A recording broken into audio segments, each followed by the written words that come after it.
Ano nga ba ang mga reason bakit pinag-aaralan natin ang patungkol sa Diyos? Last week, nasabi natin na mas makikilala natin siya, mas masasamba natin siya, mas mapagtitiwalaan natin siya, syempre, pagkilala natin kung sino ang Diyos na sinasamba natin. At syempre, foundations ng pananampalataya yan. Paano natin na ipapagtanggol yung ating pinaniniwalaan kung hindi natin kilala mismo ang Diyos na ating sinasamba.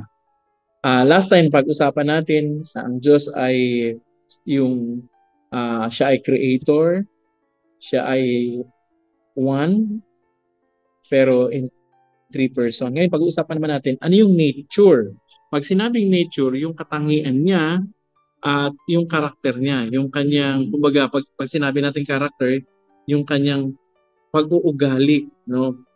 Alam niyo, pag naintindihan natin to, mas lalo tayong magtitiwala sa kanya bilang ating Diyos. Okay, so paliwanag muna natin, ano ba ibig sabihin ng nature of God? Okay? So ito ang definition natin yan.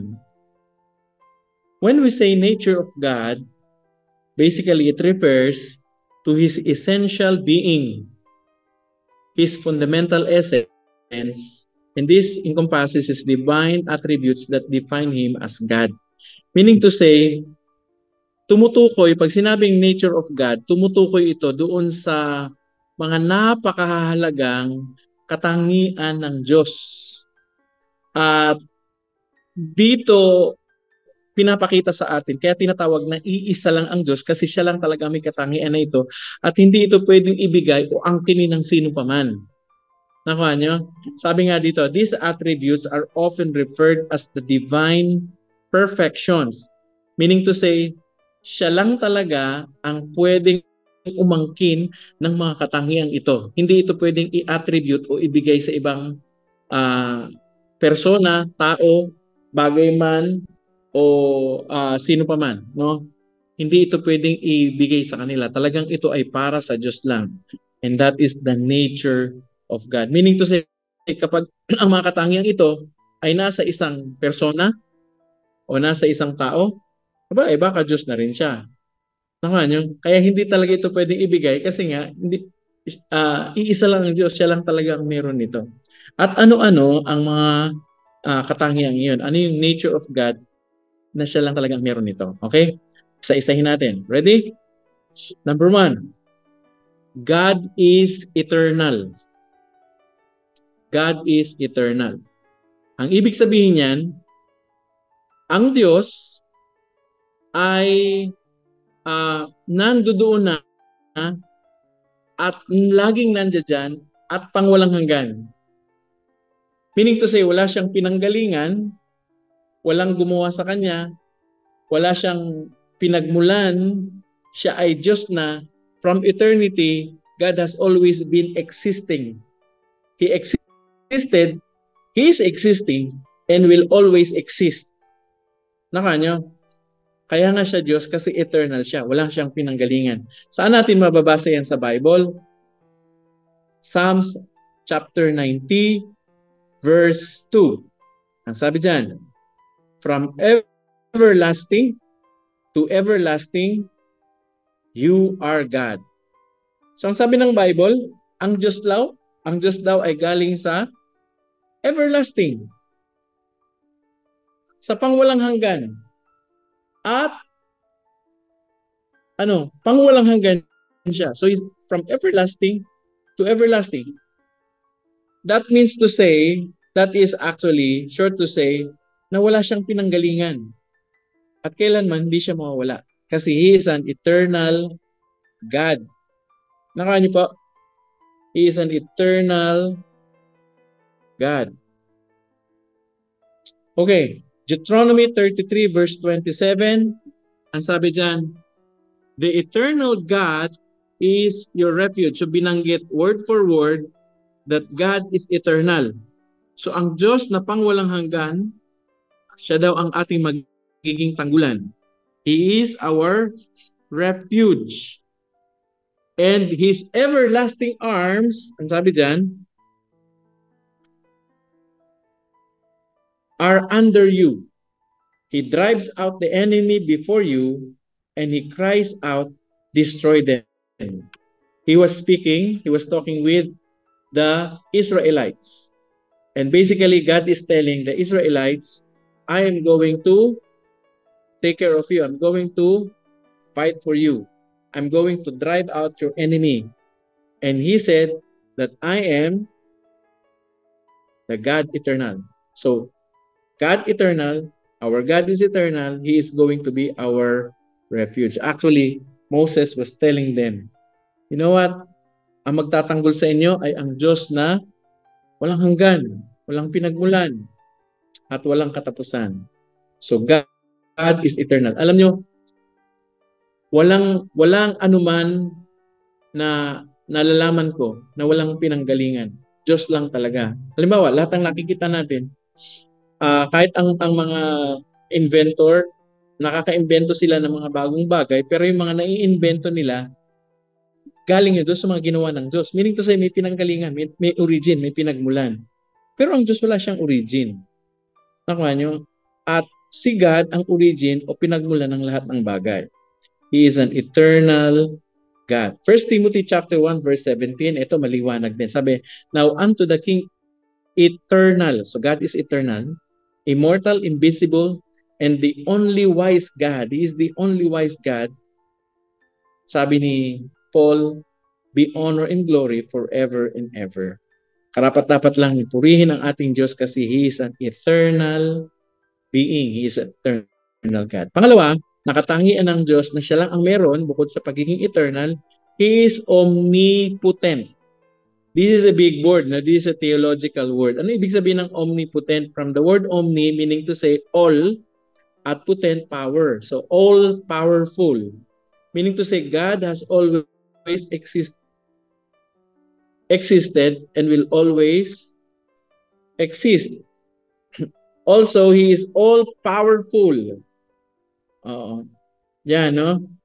He is all powerful. May typo error dyan. God is always powerful, has always existed, and will always exist.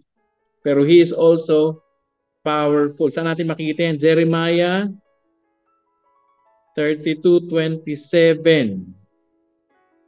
Is anything too hard for the Lord? Nakuha nyo? Parang hypothetical question yan. Meron bang mahirap sa Diyos? Which is directly saying, walang mahirap sa Diyos. Psalms 115 verse 3 NLT version, sabi, our God is in the heavens. Sabi diyan, and He does as He wishes. Ano daw ang ginagawa ng Diyos? Kung anong maisip niya, walang makakapigil sa Kanya at kaya niyang gawin ang gusto niyang gawin. At kaya niyang i-deliver o ibigay ang kanyang mga ipinangako because He is a God all-powerful, omnipotent, meaning to say all-powerful. He can do all things. Genesis 18 verse 14, sabi rito, is anything too hard for the Lord?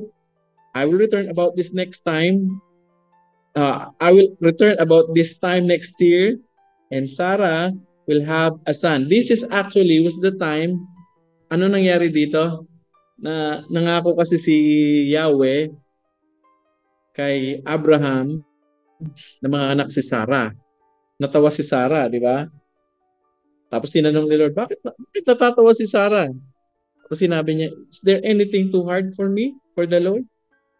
Sabi niya, next year, babalik ako. At pagbalik ko, sigurado, si Sarah, may anak na siya. Sabi niya, magkakaroon siya anak, buntis na, nanganak na siya actually. No?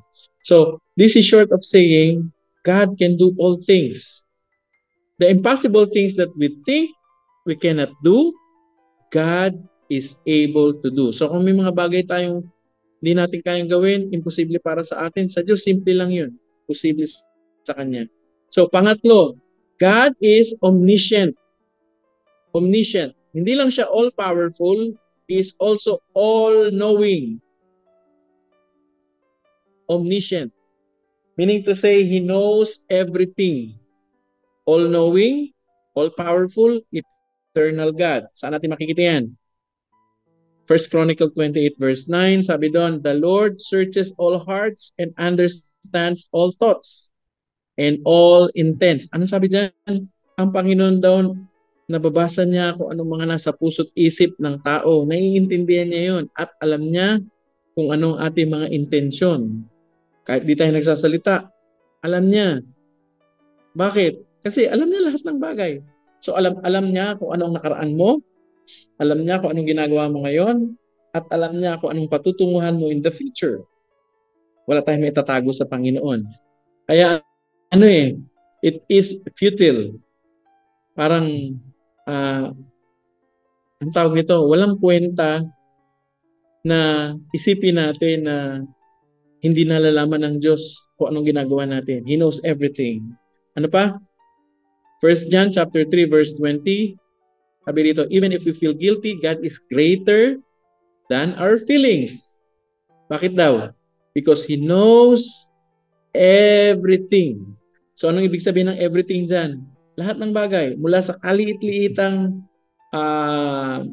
mikrobyo hanggang sa pinakamalaking planeta o galaxy, whatever it is, o maging ang buong universe ay alam niya. In fact, sabi sa Bible, He knows all stars, no? Alam niya ang bilang, tapos He calls it by name. Ang bawat star, isipin niyo po, yung nasa picture na yan, yung taong nakatingala, daming stars sa langit. Alam ng Panginoon at alam niya ang bawat pangalan niya. Sabi sa Bible, He calls it by name. So God is all-knowing. Hebrews 4:13, nothing in all creation is hidden from God. Sabi, walang matatago sa Kanya. Everything is naked, parang hubad sa Kanya, and exposed before His eyes. He is what? He is the one whom we are accountable. Ano sabi diyan? Dahil nalalaman niya ang lahat ng bagay, nakikita niya ang lahat ng bagay, mananagot tayo sa Kanya pagdating ng panahon.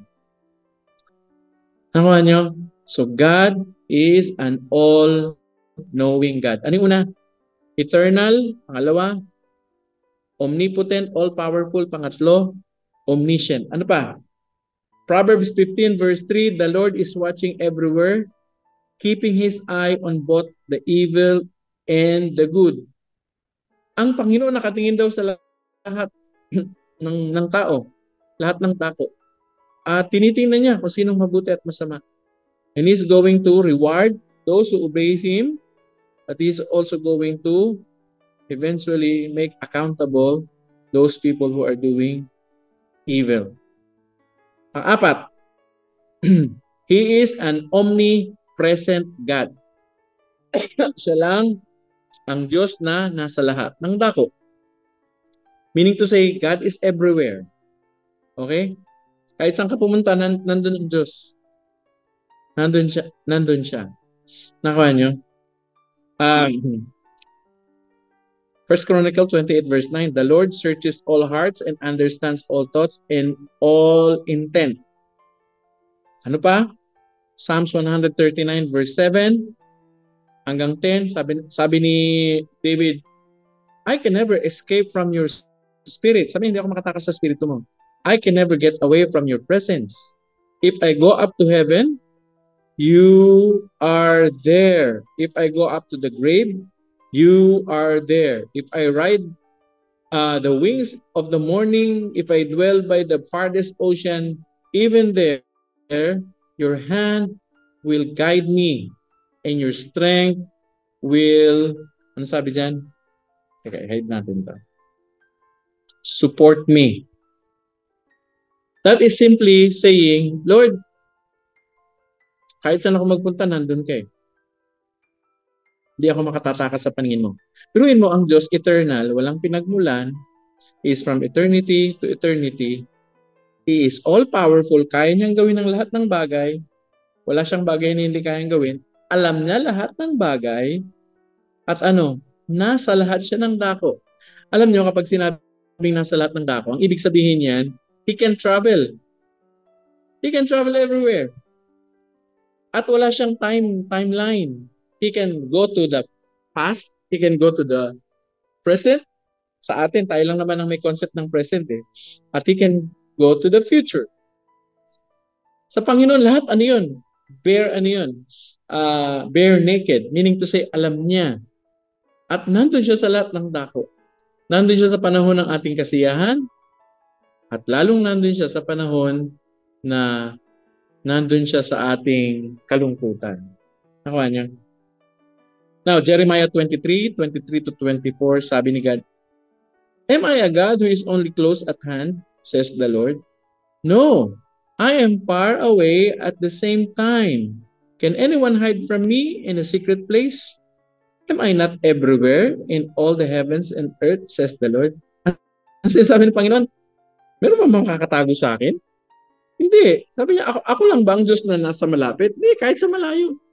In fact, sabi niya, ako ang Diyos na nasa lahat ng dako. Nandun ako sa langit, sa lupa, sa lahat ng dako. Kaya niyang abutin lahat ng tao kasi nandun siya. He is God omnipresent. Isipin niyo, meron pa bang iba na kilala kayo, alam kayo na may gantong nature? Pinagsama-sama lahat. Kahit yung mga superheroes na alam natin na katang-isip lang ng tao, walang gantong klaseng kapangyarihan. It is only God. And these attributes, listen, these attributes is solely for God. Siya lang, isa-isa lang. Siya lang talaga ang Diyos na may gantong katangian. Wala nang iba. Kaya nga, iisa lang siya. Nakuha niyo? Now, yan. Binasa na natin yun. Number 5, God is Spirit. And everywhere at once. He is present everywhere and at once. And He is a spiritual being. He is a spiritual being. God is Spirit, John 4:24. And those who worship Him must worship Him in spirit and in truth. Corinthians chapter 3 verse 17. For the Lord is the Spirit. And wherever the Spirit of the Lord is, ano doon nangyari? Whenever the Spirit of the Lord is, meaning to say, wherever the Spirit of the Lord is invited, allowed, sabi doon, there is really freedom. You know what? When we accepted Jesus Christ, we did not only accept salvation, but we received the Spirit of Christ. The Spirit of God, the Holy Spirit Himself. And you know what? Because of that, we can claim freedom. May freedom tayo. Number 6, God is immaterial. Nakuha nyo? Psalms chapter 90 verse 2, sabi, You have neither beginning nor end. Ano ibig sabihin yan? Wala sa kanyang gumawa. Hindi siya mako-contain sa isang lugar. Immaterial nga siya eh. You have neither beginning nor end. Psalms chapter 90 verse 2. Okay. Nakuha nyo? Colossians chapter 1 verse 15. Sabi rito, the Son is the image of the invincible God, the firstborn over all creation. John chapter 1 verse 18, no one has ever seen God, but the one and only Son who is Himself God and is closest relationship with the Father has made Him. You know what? All of the nature and image of God was actually given to Christ Jesus. That's why we can know God because of Jesus. Number 7, God is immutable. Ano ibig sabihin ng immutable? Sorry may ano rito, may error, no? Ang ibig sabihin ng immutable is God is unchanging. Papalitan ko na lang po yan pag binigay ko namin yung material sa inyo. Pag sinabing immutable, God cannot change. He is the same yesterday, today, and forever. Meaning to say, hindi siya nagbabago. Ang Diyos ay perfect. Hindi na siya nag-i-improve. Kasi perfect na nga. How can you improve somebody that's perfect? At hindi rin siya nagdi-diminish. Hindi nababawasan ang kanyang pagka-Diyos. Hindi nababawasan ang kanyang kapangyarihan. Kahit ginagamit niya, di ba? Sa Bible pa ulit-ulit na ipinakita ng Diyos ang kanyang kapangyarihan. Hindi nagdi-diminish ang kanyang lakas. Hindi siya nanghihina. At kapag sinabi niya, gagawin niya kasi hindi nagbabago. Hindi katulad ng tao, pag may sinabi tayo ngayon, pinangarap ako natin ngayon, magkaminsan bukas o sa makalawa, sa mga susunod na araw, iba na, di ba? Ang Diyos hindi, immutable siya. Kaya kapag sinabi niya, mapaninindigan niya dahil siya ay hindi nagbabago. Malakay chapter 3 verse 6, For I the Lord do not change. Yan, yung salitang do not change. Sabi, ako ang Panginoong Diyos, hindi ako nagbabago. Therefore you, O sons of Jacob, are not consumed. Sabi niya, hindi kayo mawawalan ng pag-asa. Hindi kayo mawawasak. Bakit? Kasi hindi ako nagbabago. James chapter 1 verse 17, sabi rito, every good endowment and every perfect gift is from above, coming down from the Father of lights, which whom there is no variation of or shadow due to change. Ano sabi dyan? Ang Diyos daw natin ay, ang Diyos nagbibigay ng lahat ng perfect gift. Every perfect gift is coming from above. And that is coming from our Father. Ano daw ang description ng Father? No variation, hindi nagbabago. At hindi rin sabi rito, no shadow sa ibang translation, shifting shadow, wala siyang ganun. He is not changing. He is an immutable God. Psalms 102 verse 25 to 27, of old you laid the foundations of the earth, and the heavens are the work of your hands. Sabi, they will perish, but you will remain. They will all wear out like a garment. You will change them like robe, and they will pass. They will pass away, but you are the same. Si God daw ay the same, and your years have no end. Hindi siya magbabago at kailanman hindi siya matatapos. Walang katapusan. He is from eternity to eternity, and He doesn't change. Nakuha niyo, kung ano siya noon, anong katangian niya noon, ganun pa rin ngayon, hindi nagbabago. Constant, immutable God. Nakuha niyo? So, those are the characteristics of God or the nature of God. So, ano yung nature ni God? Ayan, napag-usapan natin, He is an eternal God. Ano ibig sabihin ng eternal God? Wala siyang pinagmulan, walang may gumawa sa Kanya. He has been there from eternity past, and He will be there in the eternity future. Nakuha niyo? He is what? Omnipotent. Ano ibig sabihin niyan? All-powerful. Walang bagay na hindi niya kayang gawin according to His nature. Pangatlo, He is omniscient. Alam niya lahat ng bagay. Hindi pa tayo pinapanganak, alam na ng Panginoon. Nakuha niyo? Alam niya kung ang isang tao magre-respond o hindi. Alam niya kung anong mangyayari sa ating kinabukasan.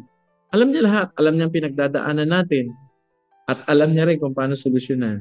He is omnipresent. Nasa lahat siya ng dako.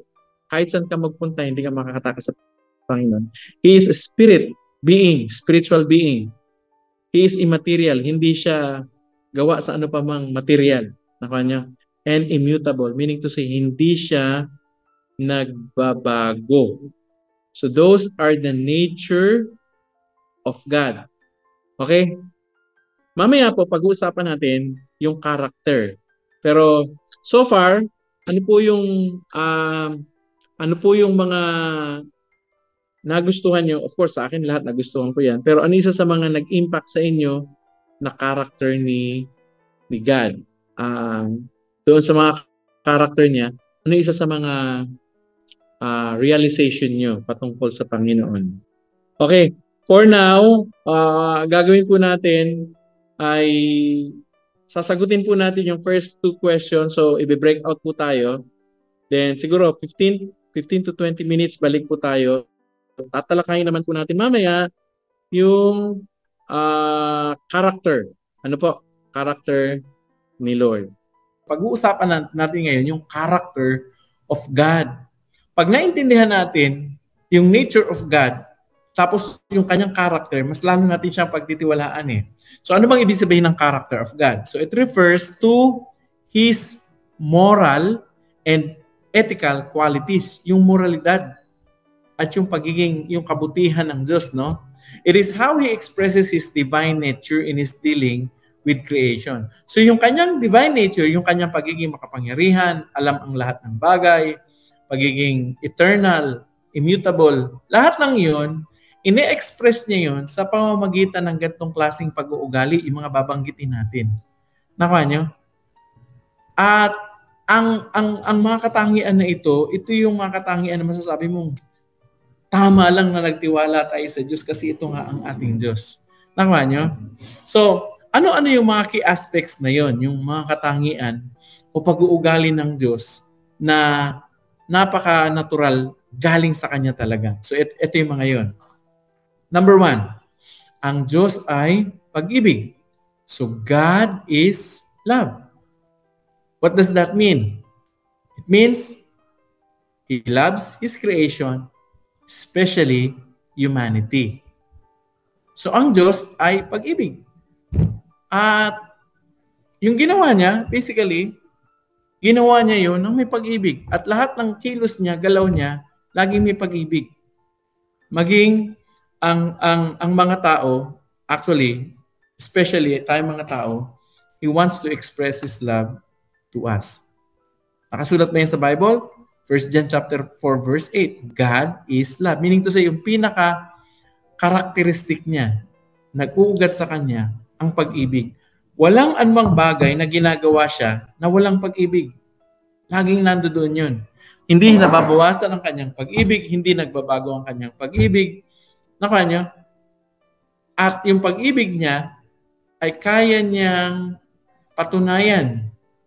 Kaya niyang gawin ang mga bagay para ipakita na may pag-ibig siya, may pagmamahal sa atin. Pangalawa, ang Diyos ay just o meron siyang justice. So, God is love, but not only that, God is just o justice. Anong ibig sabihin niyan? Ang Diyos ay matuwid. Ang Diyos ay makatarungan. He upholds righteousness and fairness. Meaning to say, lahat ng kanyang ginagawa, laging fair siya. Fair. Hindi siya nanlalamang, hindi siya nandadaya, hindi siya nangloloko, matuwid siya, at kung anong sinabi niya, yun ang gagawin niya. He is fair. He is just. Kung anong karapat-dapat sa'yo, yun ang matatanggap niyo. At hindi niya babaliin kung ang ano pa man para ipadama niya ang pag-ibig niya. So, ang Diyos ay pag-ibig, pero hindi lang siya pag-ibig. Siya rin ay matuwid at patas. Ibig sabihin, kung anong tama, kung anong dapat, yun ang mangyayari. Saan nakasulat yan?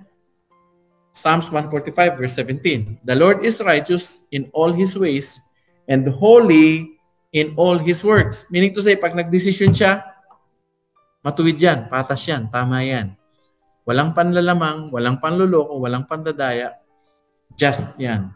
Nakanya? Isipin nyo, may problema tayo dyan eh. Kasi, parang may dilema, di ba? Mahal tayo ng Diyos. Meaning to say, ayaw niya tayong mapahamak. Di ba? Kasi mahal tayo eh. Kaya lang, ang problema ito. Siya ay matuwid. Ibig sabihin ng matuwid, yung kasalanan, kailangan niyang parusahan kasi matuwid siya eh. Hindi pwedeng mong sabihin sa isang justice, yung hukom na matuwid, pwede po ba yung kasalanan ko, ipagbigyan niyo lang ako kasi mabait naman kayo eh. Kapag pinagbigyan ka ng isang hukom, halimbawa nagkasala ka, ang kaso mo ay pagnanakaw, tapos pinakawalan ka niya, hindi na siya magiging just, hindi na siya magiging matuwid. Ibig sabihin, yung kasalanan, kailangan parusahan yan para maging matuwid siya. Para maging tapat na hukom. Nakuha nyo? Isipin nyo, mahal tayo ng Diyos, ayaw niya tayo mapahamak, kaya lang may kasalanan tayo. At yung kasalanan natin, kailangan parusahan. Nakuha nyo? Ang may dilema. Mahal niya tayo, ayaw niya mapahamak, pero kailangan parusahan yung kasalanan natin. Alam niyo kung paano minute ng Diyos yun? Na hindi niya binabali ang kanyang pag-ibig at ang kanyang pagiging matuwid na hukom? Nung binigay niyang anak na si Jesus. Kasi sa pamamagitan ni Jesus, pinadama niya ang pag-ibig sa atin.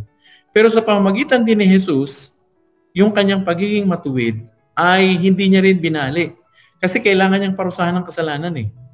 So sinong pinarusahan niya? Yung kasalanan na inilagay sa katawan ni Jesus Christ. Kasi inako ni Jesus Christ eh. So si Jesus Christ tuloy ang pinarusahan. Meaning, meron pa ring nagbayad ng kasalanan natin. And that is Jesus. And that is because God is just. Pangatlo, God is merciful God. Mercy, isa sa katangian niya.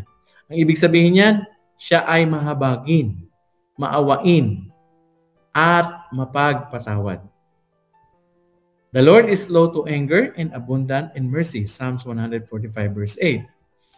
Pang-apat, ang Diyos ay banal. God is holy. Ang ibig sabihin ng holy, malinis at walang kahit kaunting bahid ng kasalanan. He is pure and perfect. Siya ay banal. Kahit kailan, walang pumasok sa kanyang kaisipan na kasalanan, mali o karumihan. Nakuha nyo? Ang sabi sa Revelations 4:8, yung mga seraphim, ang sabi dito, Holy, holy, holy is the Lord God Almighty. Pansinin nyo, 3 beses binanggit yung salitang holy. Sa ano po kasi, sa Hebrew word,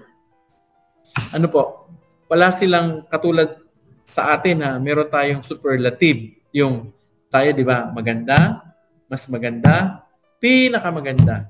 Sa kanila, para i-express ang isang bagay in a superlative form, kailangan ulit-ulitin yung salita. Hindi lang salitang holy, kundi holy, holy, holy. Meaning to say, is the holiest of all holy. He is the purest of all pure, and He is the whitest of all white. Nakanya? So God is a holy God. And you know what? Because He is holy, He cannot afford to be with somebody who is holy. He cannot defile Himself to be with someone who is unholy. Kapag marumi, hindi talaga makakatagal sa Kanya. Hindi pwede siyang makisama sa mga makasalanan. Now, ang Diyos ay mabuti. He is good. God is good. Meaning to say, He is the ultimate source of goodness.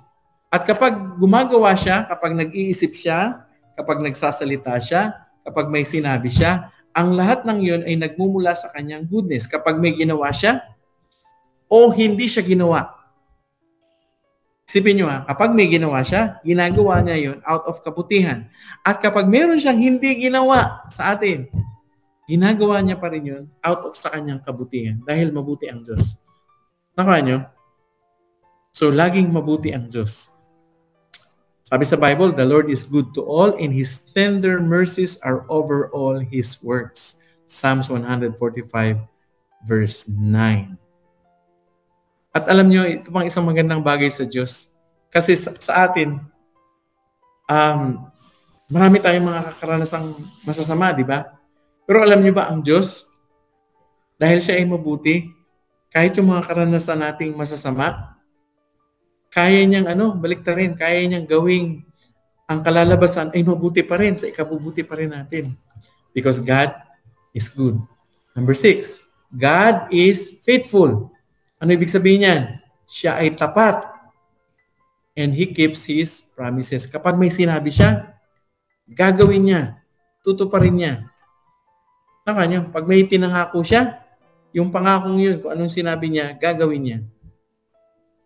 At mapapanaligan siya. Kasi hindi siya nagbabago di ba? So He is faithful, meaning to say, pag may sinabi siya, He mean what He says. And whenever He says it, He will mean it. Kapag may sinabi siya, gagawin niya. At kung anong sinasabi niya, yun talagang nagbubukal sa kanyang puso. Sabi sa Psalms 145 verse 13, the Lord is faithful to all His promises. Kahit tinalikuran ka ng maraming tao, ang Diyos hindi ka tatalikuran. May mga panahon na tayo, hindi tayo faithful, ang Diyos faithful pa rin. Nakasulat yan sa Bible. Even though we are unfaithful, God still will be faithful. When He says, He does it. He will do it. So, yan yung pang-anim. God is faithful. Isipin niyo po, Isipin niyo po. I-review natin. Ano yung nature ni God? Eternal, omnipotent, omniscient, omnipresent, spirit, immaterial, and immutable. Isipin nyo, ang isang Diyos na napakatayog, napakamakapangyarihan, nasa lahat ng bagay, hindi nagbabago, at banal na Diyos. Kung yan ang makakaharap natin, tayo isang makasalanan, pabago-bago ang isip, hindi tumutupad sa mga pangako natin, failure talaga tayo. Tayo as a sinful, fallen human being. Kung gantong klaseng Diyos ang makakaharap natin, anong mararamdaman nyo? Alam nyo kung anong mararamdaman ko? Matatakot ako. Nakakatakot harapin ang isang napakabanal na Diyos, napakamakapangyarihan, kaya niyang gawin ang lahat ng bagay, nakakatakot humarap sa Kanya. Dahil siyang Diyos na kayang gawin ang lahat ng bagay. Pero salamat sapagkat lahat ng katangian ng Diyos nang yan ay merong magandang pag-uugali ang Panginoon. Ang Diyos ay pag-ibig, meaning to say sa Kanyang kapangyarihan, sa Kanyang lahat ng nalalaman, kahit nasaan siya, yung Kanyang pag-ibig, ang Kanyang ginagawa. Pag may ginagawa siya, ginagawa niya ito out of love. Kapag may sinasabi siya, ginagawa niya ito out of love. Kapag ano man ang pinaranas sa iyo, ginagawa niya ito out of love. At hindi nagbabago yung love niya. Hindi nagdi-diminish. Nakuha niyo?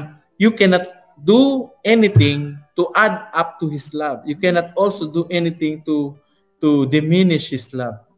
Nakuha niyo? Aside from that, ang Diyos ay justice.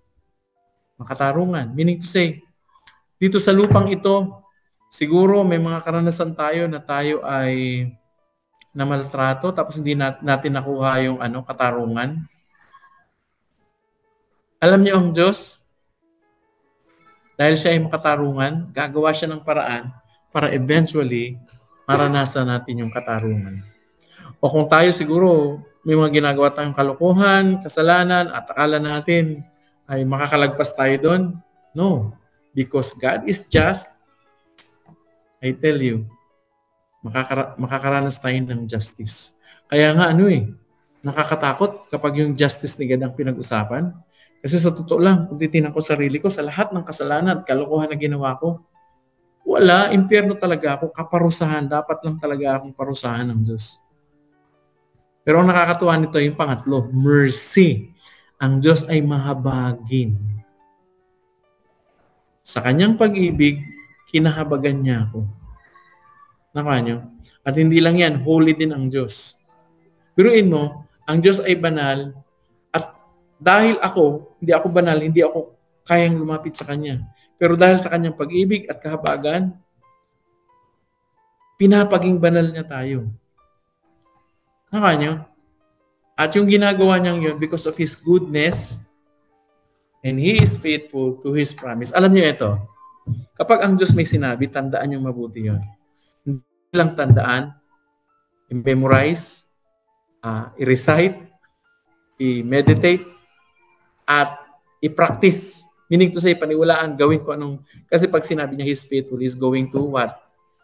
Do it. Paano, Pastor, kung ang tagal na? You know what? Ang Panginoon wala sa Kanyang delay. He is always in perfect timing. Meaning to say, kung hindi mo pa nakukuha ngayon, the Lord knows why. Kanina, binanggit ko sa inyo, kung ano yung mga binibigay niya yon out of love.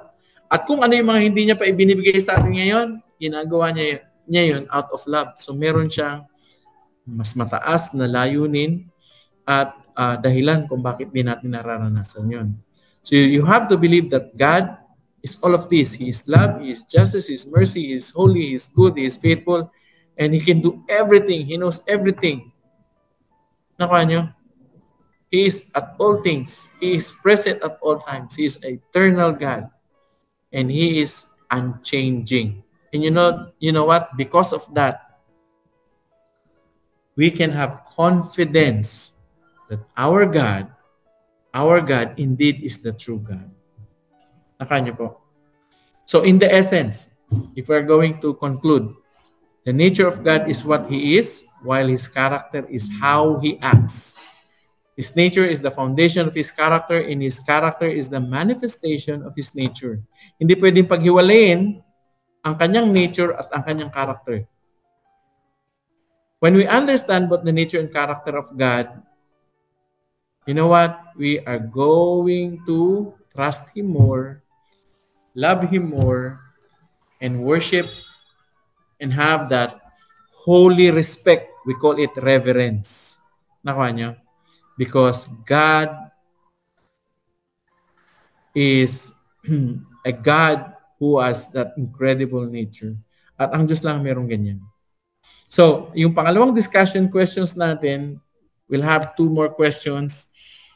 Paano hinuhubog ng pag-ibig, katarungan at awa ng Diyos ang inyong pagtugon sa pangailangan ng ibang tao, lalo na sa mahihirap na sitwasyon.